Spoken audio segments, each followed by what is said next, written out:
इससे last video में हमने प्रोटोजोन्स के जनरल प्रोसेसेस को स्टडी किया था। आज की वीडियो में हम सिम्बायोटिक लाइफस्टाइल्स इन प्रोटोजोन्स पढ़ेंगे कि किस तरह जो प्रोटोजोन्स हैं ये सिम्बायोसिस करते हैं। प्रोटोजोन्स की लाइफस्टाइल के अंदर सिम्बायोटिक प्रोसेसेस होते हैं। सिम्बायोसिस क्या होता है? ये इंटीमेट एसोसिएशन है दो ऑर्गेनिजम्स के अंदर, और डिफरेंट टाइप्स की सिम्बायोसिस जो है वो प्रोटोजोन्स के अंदर होती है। फर्स्ट है जी पैरासिटिज्म। पैरासिटिज्म में क्या होता है कि एक इंडिविजुअल जो है उसको बेनिफिट होता है और दूसरा जो है उसको हार्म पहुंचता है। तो इस तरह इनका एक रिलेशनशिप बनता है। An association in which one organism lives in और on a second organism host and causes diseases in the host, इसको हम कहते हैं पैरासिटिज्म। और इसमें जो होस्ट होता है उसको हार्म होता है, जबकि जो पैरासाइट होता है उसको बेनिफिट आता है। This host is usually survive till the completion of one और मोर लाइफ साइकिल्स। ये जो होस्ट है ये पैरासाइट के लाइफ साइकिल के कंप्लीट होने तक सर्वाइव करता है। Relationship between a parasite and its host are complex. कुछ जो पैरासाइट्स होते हैं इनके मल्टीपल होस्ट होते हैं, लेकिन उन मल्टीपल होस्ट में से एक जो होता है वो उसका डेफिनेटिव होस्ट होता है और एक इंटरमीडिएट होस्ट होता है। डेफिनेटिव कौन सा है? पैरासाइट का ऐसा होस्ट जिसके अंदर उसकी सेक्सुअल स्टेजेस के लिए वो रहता है, उसे हम डेफिनेटिव होस्ट कहते हैं। और जो ऑफस्प्रिंग है वो जब एक अनदर होस्ट के अंदर जाता है तो वो उसका इंटरमीडिएट होस्ट कहलाता है। वहाँ पे ये सेक्सुअली रिप्रोड्यूस करता है और more than one intermediate host हो सकते हैं किसी भी पैरासाइट के, जहाँ पे ये अपनी मेच्योर स्टेजेस गुजारता है।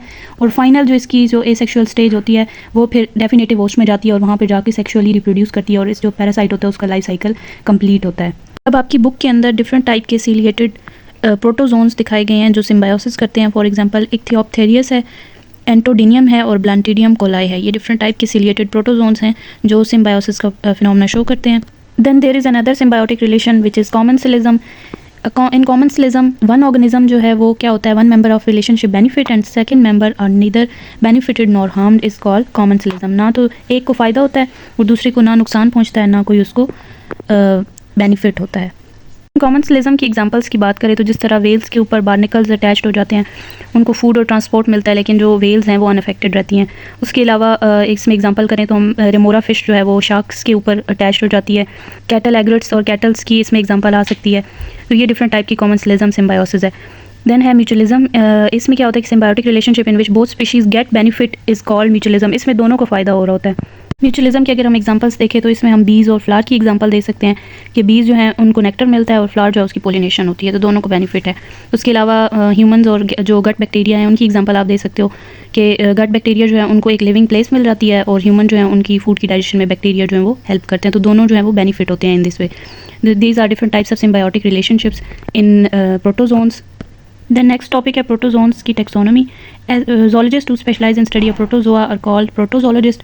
और प्रोटोजोलॉजिस्ट का ये कहना है कि क्योंकि ये कम्प्लेक्स फाइला है और इसमें तकरीबन जो है वो 7 सेपरेट फाइलाज आते हैं, जिसकी वजह से प्रोटोजोलॉजिस्ट इसको एक सब किंगडम बनाना चाहते हैं। प्रोटोजोन्स के 7 फाइलाज कौन कौन से हैं? These are phylum Sarcomastigophora, then phylum Labyrinthomorpha, then phylum Apicomplexa, phylum Microspora, phylum Ascetospora, phylum Myxozoa and phylum Ciliophora. इससे नेक्स्ट वीडियो में इंशाल्लाह हम इन सब फाइलम्स को वन बाय वन डिस्कस करेंगे। अगर आपको वीडियो अच्छी लगी है तो kindly subscribe to my YouTube channel. Thanks for watching.